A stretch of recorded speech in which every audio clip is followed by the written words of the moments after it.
Hello, my name is Ashley Deadweiler-Jones, and I'm here with my co-host, Miss Andrea Evans, and we are here highlighting HBCU's excellence.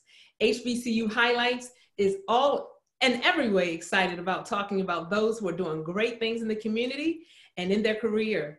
Today, we have Dr. Bolden. Hi. How you doing? I'm great. How are you guys doing?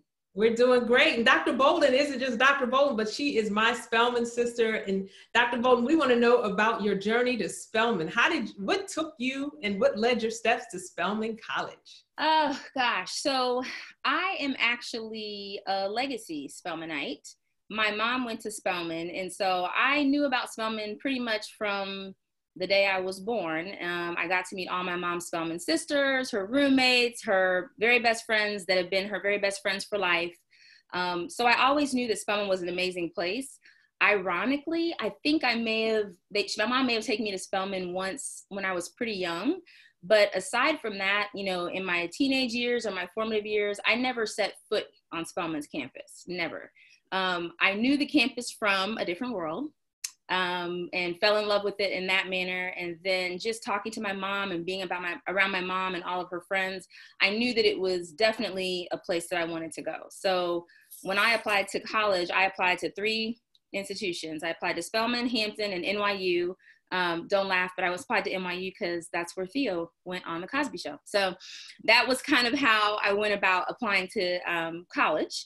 But Spelman was definitely at the top of my list. And then I was extraordinarily fortunate to be the recipient, along with your co-host, Andrea, to be the recipient of a scholarship called Women in Science and Engineering, or I'm a Y Scholar.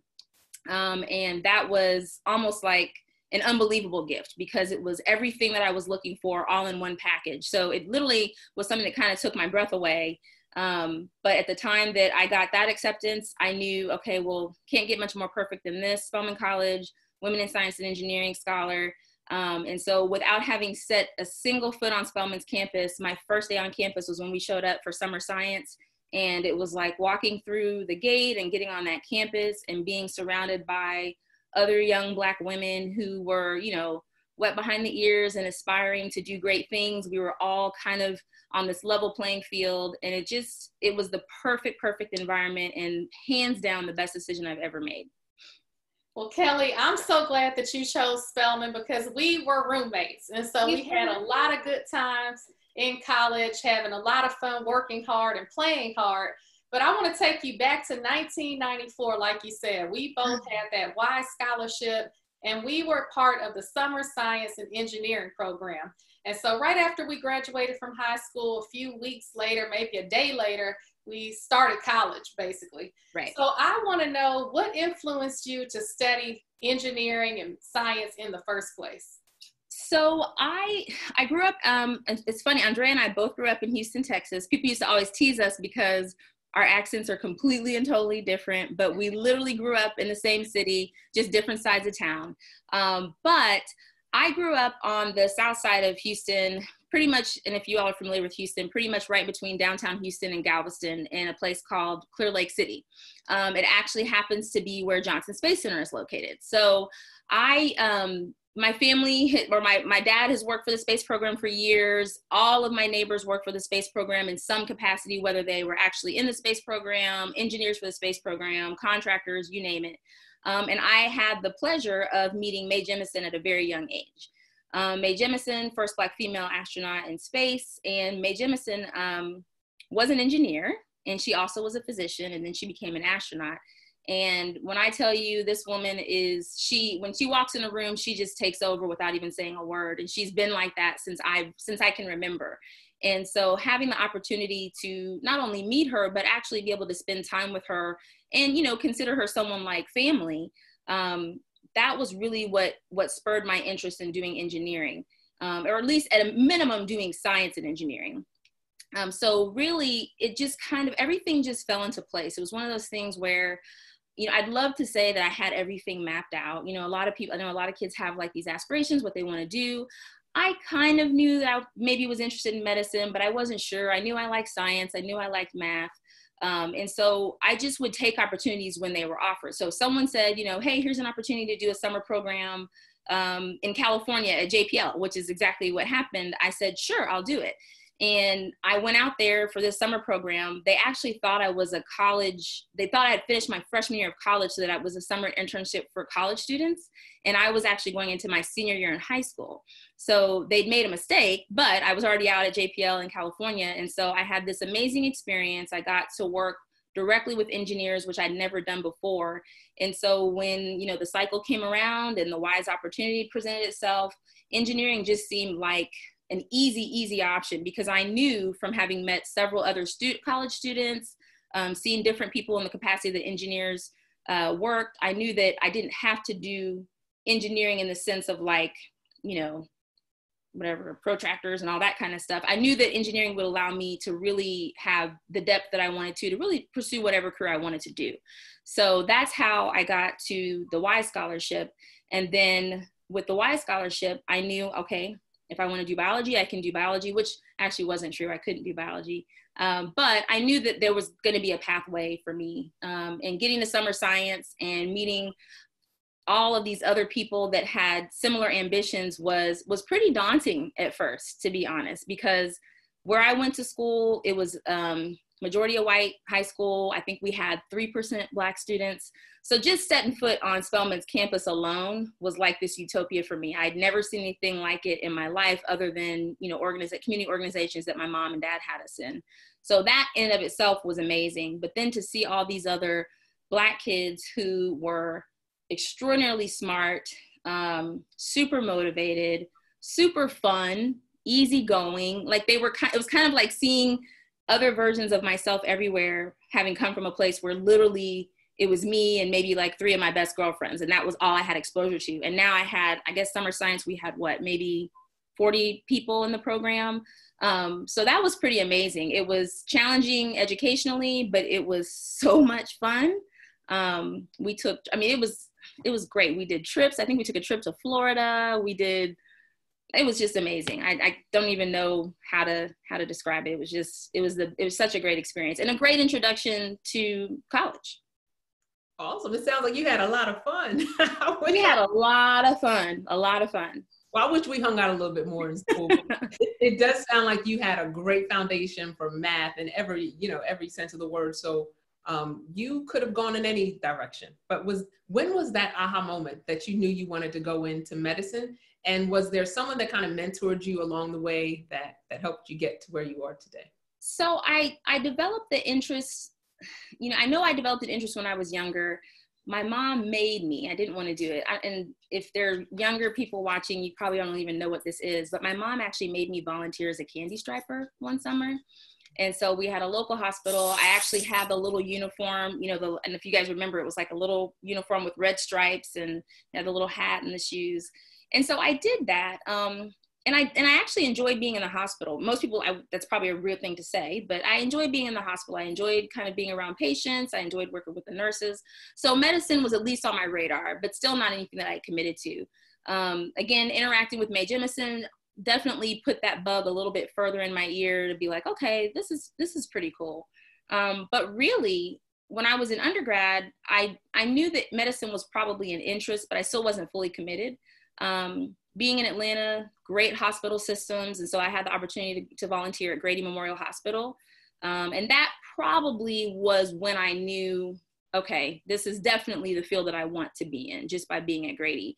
At Grady, you see a little bit of everything. So I got really great exposure. I met a lot of other physicians who were able to mentor me. Unfortunately, still not a lot of Black physicians, and definitely not a lot of Black female physicians. So I did have to kind of rest back on what was familiar and people from home, but ultimately had excellent mentorship in the WISE program. We had wonderful teaching assistants, but we had the most amazing mentor also, Etta Faulkner, who, interestingly, she tried to talk me out of medicine for the longest time, because the WISE program really was trying to promote women in science and engineering, but really more like PhD type of thing. So she always had a handful of girls in the program that wanted to do medicine, and she sort of obliged us. But when she realized that I was really committed to it, she became also probably one of my biggest advocates and made sure that I had the resources that I needed to succeed, made sure that I was able to foster relationships that I needed outside of Spelman. I had great professors. And so that all really helped.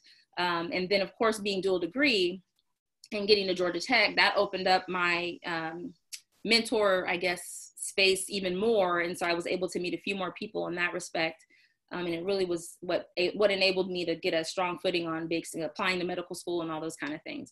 But I'll be honest, even when I was applying for medical school, I was also interviewing for engineering jobs because everybody told me it was impossible to get into medical school. I wasn't pre-med at the time. I was a chemistry major. I did chemistry and chemical engineering, but I wasn't pre-med. And so everybody kept saying, oh, you'll never get into med school. You're not pre-med. So I actually applied to medical school. I applied to jobs in the engineering space. And then I would coordinate my med school interviews with the jobs so that they would fly me out there and I could stay in the hotel, then go to the interviews, and was able to kind of save some money in that respect too. But still not fully committed until I finally got accepted to medical school.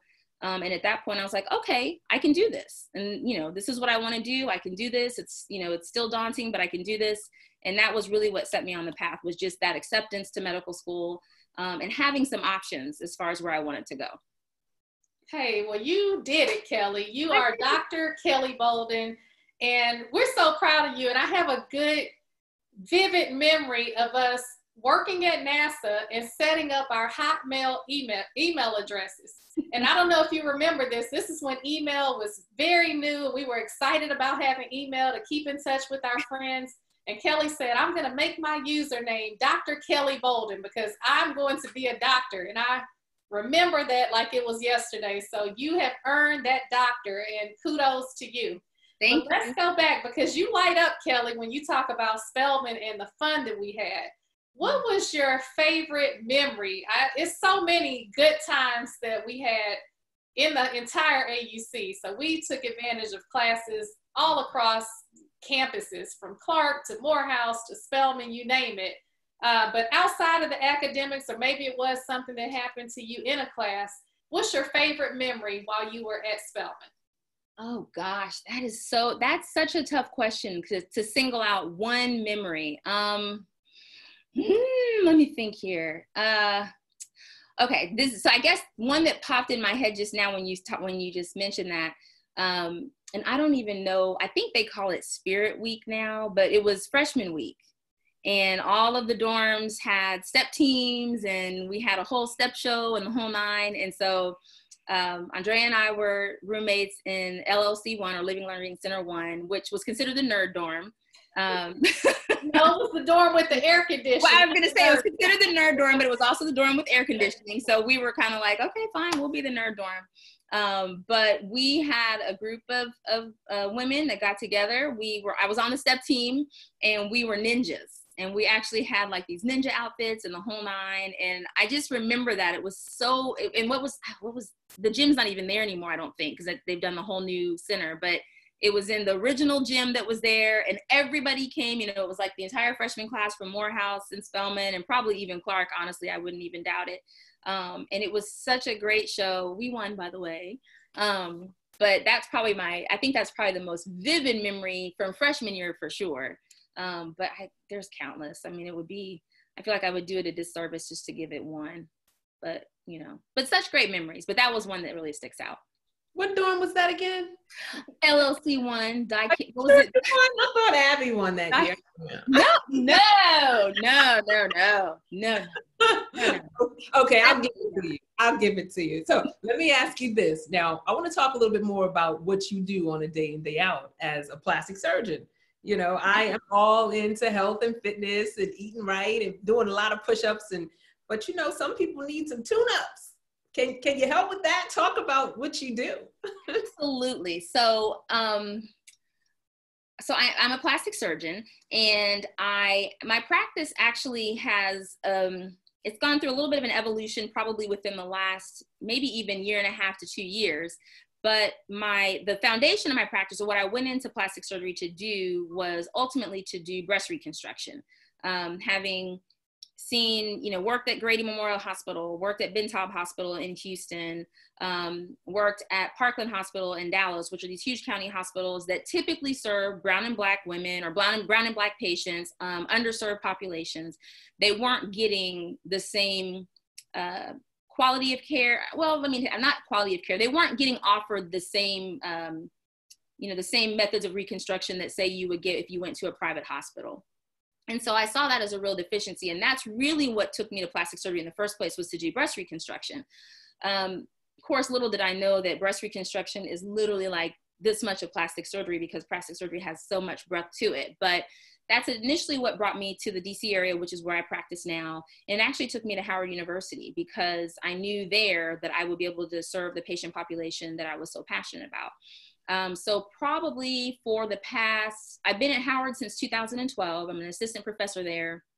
And my practice started out almost exclusively doing breast reconstruction, but has since grown to not only doing breast reconstruction, I do abdominal wall reconstruction. So people that have had a lot of abdominal wall surgery or trauma or something to that effect. Early on, we did a lot of lower extremity reconstruction as well for people that were in car accidents or any other kind of traumatic injury. And then even then, my practice sort of evolved, because my office, I share an office or a suite with some of the bariatric surgeons or the weight loss surgeons. And so after patients would lose a ton of weight and they'd have all this loose skin, I started to do a lot of body contouring for major weight loss patients. And so that really started to broaden my practice. So I was able to do a little bit of reconstructive, a little bit of cosmetic. And then later on, when I was at Howard, I actually started to get a lot of transgender patients that would approach my office. And so I do a fair amount of transgender top surgery or gender affirmation surgery. So that's sort of my reconstructive life at Howard. And then I guess now it's been about a year and a half ago, I had the opportunity to transition to a private practice in partnership with a dermatologist in Chevy Chase. And that part of my practice is exclusively cosmetic. Initially, I wasn't super attracted to that aspect of plastic surgery, because I kind of thought, it's superficial, nobody really needs it. But the more that I have been, the longer that I've been a plastic surgeon, I was doing cosmetic surgery all along, but just not as frequently. Now, it's probably about a 50-50 mix in my practice. But I find sometimes the cosmetic surgery portion to be the most challenging, because one, the patients are a little bit more demanding, because patients know what they want. They're completely elective procedures. But what I've learned from my patients is that really, cosmetic surgery is really what you make it. So the majority of my patients that come in are healthy, fit. They take great care of themselves. They're very secure in who they are, but just kind of what you said, they do the work, they put in the time, they exercise, they eat right, but there's just certain things that don't quite fall into place like they want it to. And so we can do little tweaks just to kind of help them to become a better version of themselves, not to change them in any, to change them and make them a new person, but just help them to become a better version of themselves. And so I find that that's what my passion has become in my private practice, is really being able to take a patient and say, okay, what is it that you just want to improve on? You're already amazing, but what do you want to improve on? And that's been extremely gratifying. It's also been extremely gratifying because my practice in particular, it's called Cultura. It was founded by a dermatologist who basically spent his life's work trying to make sure that lasers for skin of color was safe, effective, and getting the job done. And so he has created a practice that is, his motto was skincare for all cultures. And that's really what our practice is. So we treat a lot of skin of color, which is important, because when you start talking about surgery and incisions and scarring, it's nice to come to somebody that looks like you, that understands what you're going through, that understands how your skin heals, that understands how your skin responds to certain things. And so I think now I'm at a point where I've really kind of found my niche, kind of, I have the patient population that I relate to, and I think they relate to me. And so we have this great feedback, and we're able to accomplish the goals that everybody has set for themselves, because everybody's goals are different. So it's a very individualized approach. But it's been very gratifying this last year and a half to be able to expand my practice to include that patient population as well. Well, Kelly, I love hearing that you love what you do, and you light up when you talk about changing lives. I mean, because that's really what it is. And I can just imagine how many women walk through the door and say, make me look like Janet Jackson, or, something off the wall, and I know that you're great at what you do. But you also make time to give back to the community and to Spelman as well. So I want to start with what you're doing to give back to Spelman, because it's amazing that you and a group of women have come together to give back. So tell us more about that. So I was brought into a group of women, a group of Spelmanites. So Andrea was my very, very first roommate at Spelman. Well, actually, Monica was my first roommate at Spelman during summer science, but then Andrea, and then my other roommate at Spelman was Monique McLeod Manley. And so Monique introduced me to another Spelmanite, and I was introduced to the group. It's 25 for 25. And what this is basically, it's a group of women. We've pledged to give Spelman each to donate to Spelman $25,000 over 5 years so that we can help with infrastructure, technology, improvements around campus. And it initially started out with 25 women, but it has become so popular that now there are several other women in the group. So I'm not sure if we're now at the 25 or 40 for 25 or what we're at, but it's really been pretty special. And this has been going on now for about 2 or 3 years. We typically meet before homecoming, get together, kind of do some things to talk about the institution and see what we can do to help improve Spelman and to basically bring Spelman more up to date than they are now, and giving the women better technology to use. There's a lot of infrastructure changes that need to be done at Spelman. As we all know, the institution's very old. And, we're continuing to grow. We're continuing to provide women with the most outstanding education, in my opinion. I don't think there's any better place, especially no other better places for a Black female to get educated. And we just need to make sure that we're providing them with the opportunities and the resources and the technology that students at other top tier institutions are also receiving. So it's been an honor to be a part of that group of women. Beautiful. Now you're giving back to Spelman, but you're also still giving back in the community right here in the DC area. Can you talk to us about some of your volunteer efforts right here? Sure. So DC is, while it's a small place, it is jam-packed with opportunity and organizations and a lot of nonprofits. I'm a member of the Links. I'm a member of the Arlington chapter of the Links, which we do a lot of work. I know Andrea is as well in her chapter. We do a lot of work in the communities, in the surrounding communities. Ours is focused in the Northern Virginia area, but we do a lot of work there. But I also sit on a nonprofit board that is in DC called For Love of Children. It's an amazing organization. It's probably one of the oldest nonprofits in the District of Columbia. Probably over the last 30 years, it's been segmented into different. The For Love of Children is actually the education. So we do after-school teaching, one-on-one tutoring for children. We do scholarship. We do college prep. We have summer programs. And it's really a great organization. I think probably in addition to serving the kids, the other thing that I really love about the organization is our executive director is a young Black female named Brandolyn Anderson. And when I tell you, she has brought that organization up from nonprofit is always a hard world to work in, but she has grown the organization by leaps and bounds. And I just really enjoy working with her and look forward to what that organization can continue to do in the future. But if you're in the DC area, please look it up. We refer to it as FLOC, F-L-O-C, FLOC, For Love of Children.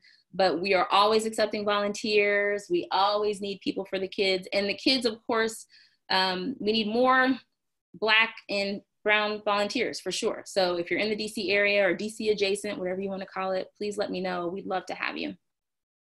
That sounds like an amazing initiative, Kelly. So kudos to you for being passionate about what you do as a doctor, but also being passionate about giving back to your community. And thank you for that, because we need more leadership and mentor right in our backyard. So I'm glad that you're doing that. And I'm just thinking, we have a lot of students watching this, a lot of high school students, a lot of college students and adults watching this, and they're on the fence about whether or not they should attend an HBCU or whether or not they should attend a non-HBCU. What advice would you give some of those students watching? Andrea, that is such a great question, and it's something that I think, we really have to make an effort to let especially younger students know. I think of late, there's a lot of things that are going on that really kind of show that, unfortunately, we still do deal with a lot of things that have to do with race, ethnicity, socioeconomic differences, and the like. What an HBCU offers is the opportunity to get, again, top tier educations, because I will put my Spelman education up against anybody's education. I think the two of you would probably do the same. I know all my Morehouse brothers would do the same. So from an education standpoint, that's a no-brainer.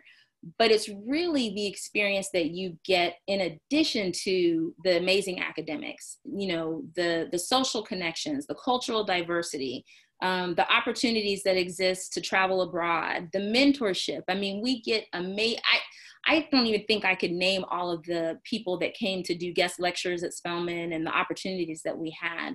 You're going to be hard pressed to find another type of campus where you're going to get that kind of exposure. So for anybody who's out there on the fence, I really don't think you'll regret it. You still have to do your due diligence and do your research, because, HBCUs aren't monolithic, so they're not all the same. It's just like any college. When you're looking at college, you want to consider what's the best fit for you. So while Spelman is the best fit, was the absolute best fit for me, I think Ashley and Andrea would agree that it was the best fit for them. Maybe Spelman's not the best fit for you, but there are HBCUs that come in all different sizes, shapes, flavors, you name it. I'm in DC right now. Howard is around the corner. And if you need a bigger atmosphere, Howard is the largest, HBCU that we have. And it's a university. It's got a huge campus. It's got multiple colleges. But I really just think that you'll never regret that decision. You'll make lifelong friends. The other component, and this is not only just HBCU, but I think this is something I definitely even attribute to Spelman College in particular as a Black female. If you want to learn how to carry yourself in a room, how to be around other people, how to know how to navigate systems and maintain confidence, and essentially learn how to keep yourself from getting bullied, surround yourself with a bunch of Black women in a single institution, and you will learn how to be, your sisterhood will take you far, far, far, far, far. I know sometimes if I'm feeling a little intimidated or insecure in a situation, I literally just think back. And I think, in our case, what would Janetta Cole say? What would Dr. Janetta Cole say? What would she tell me to do?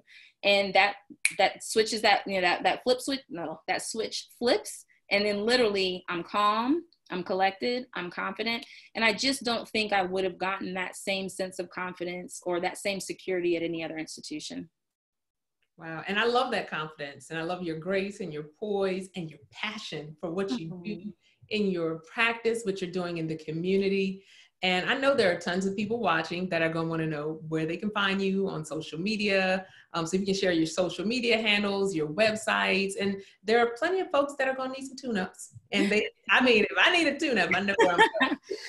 Absolutely. So my practice is Cultura, C-U-L-T-U-R-A. The website is culturamed.com. So CULTURAMED.com. Probably my best social media handle is on Instagram, and it's the Bolden Beautiful, or at the Bolden Beautiful. So THEBOLDEN Beautiful. So feel free to look me up there. I'm happy to speak with anybody. If you have an interest in medicine, if you want to talk about the journey of going through engineering, or if you just want to talk about, being a Black female and trying to navigate, this type of world. I think all of us are great candidates for that. If you've been watching this show weekly, you know that your hosts are probably more phenomenal than I am by far, because these women are super motivated and have created an amazing platform. So please look me up, but keep this show in mind, because this is a great opportunity and great insight for students, for young adults, for adults our age who may be looking to renew or refresh. So thank you guys so much. This has really been great. Well, thank you, Dr. Kelly Bolden, MD. We are so excited that you took the time to talk to us. Thank you for sharing all of your social media handles and being open to talk to so many people. And we thank you for saying all those great things about HBCU highlights, because we are spotlighting graduates just like you who have that passion, that calm, collective, cool passion about what they do in and out of their career, and you are doing it. And we are so proud of you and proud to call you our Spelman sister. So thank you everyone for tuning in to HBCU Highlights, and we thank you all for being here, and Kelly for joining us today.